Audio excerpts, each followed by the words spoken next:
আজকে সব ধরনের সবজি দিয়ে কলার বলি দিয়ে মিক্স সবজি রান্না করব। আসসালামু আলাইকুম সবাইকে, সবাই কেমন আছেন? আশা করি সবাই ভালো আছেন। প্রতিদিন একটু ব্যস্ততার মধ্যেই যায়। এগুলো কলার বলি, এগুলো ফ্রোজেন করে রেখেছিলাম হালকা সিদ্ধ করে হলুদ দিয়ে, তারপর ফ্রোজেন করে রেখেছি। তো এরপর এই যে আলু, তারপর পেঁপে, তারপর হচ্ছে এই যে কাঁঠাল বিচি, এগুলো পরিষ্কার করে নিচ্ছে। আর এদিকে রসুন পেঁয়াজ এগুলো তো আছেই।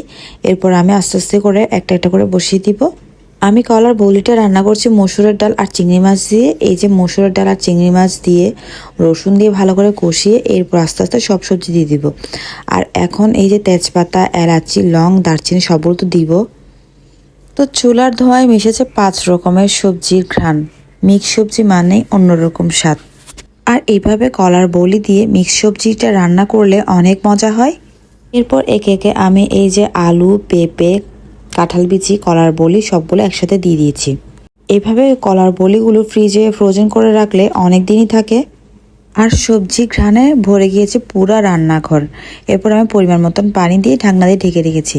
আর এরপর রান্না করব আমি কচুর ডোকা। তো এটা আমি ভাজি করব। এটা প্রথমে পেঁয়াজ আর রসুন দিয়েছি। এভাবে ভাজি করে খেতেও অনেক মজা হয় কচুর ডোকাটা। তো শাক যেভাবে ভাজি করে ওভাবেই আমি কচুর ডোকাটা ভাজি করছি। এর আগে আমি ব্লেন্ড করে চিংড়ি মাছ দিয়ে রান্না করছিলাম, এটাও অনেক মজা হয়েছিল। আর এখন দিয়ে দিচ্ছি শুকনা মরিচ। এভাবে শর্টকাট রান্না করলেও অনেক মজা হয়। আর এখন দিয়েছি টমেটো। তো যাই হোক, সবগুলো একসাথে নেড়েচেড়ে আমি ঢাকনা দিয়ে বসিয়ে দিয়েছি। আর এখন কিছু শিং মাছ রান্না করছি একদম পাতলা ঝোল দিয়ে। সাথে দিয়েছি কিছু আলু।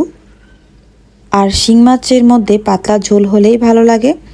আর এই যে আমার কলার বলিটাও প্রায় রান্না হয়ে এসেছে। আর রান্নাটা দেখতে ভীষণ সুন্দর লাগছে। আর আমি শেষের দিকে কিছু জিরা দিয়ে দিয়েছি আর ধনিয়া পাতা দিয়ে বেশ নামিয়ে নিব। মাছ আর ডোকাটাও রান্না শেষ। এই যে ডোকাটা একদম অল্প হয়ে গিয়েছে। আর এখন আমি কিছু কাঁচা কলার ভর্তা করব। এভাবে কাঁচা কলার ভর্তাটাও বেশ মজা হয়। তো কাঁচা কলাগুলো আমি খোসা সহ সিদ্ধ করে নিয়েছি। এরপর এই খোসা ছাড়িয়ে এরপর ভর্তা করে নিচ্ছি। এরপর কিছু রসুন কুচি দিয়েছি, এরপর দিয়েছি পেঁয়াজ কুচি। এবার দিব কিছু কাঁচামরিচ কুচি, ভালো করে নেড়েচেড়ে নিব।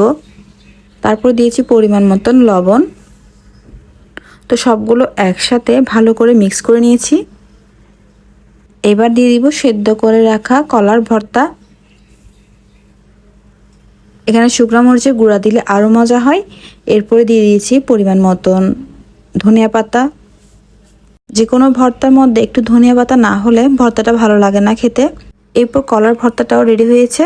আজ এই পর্যন্ত। সবাই ভালো থাকবেন, সুস্থ থাকবেন। আল্লাহ হাফেজ।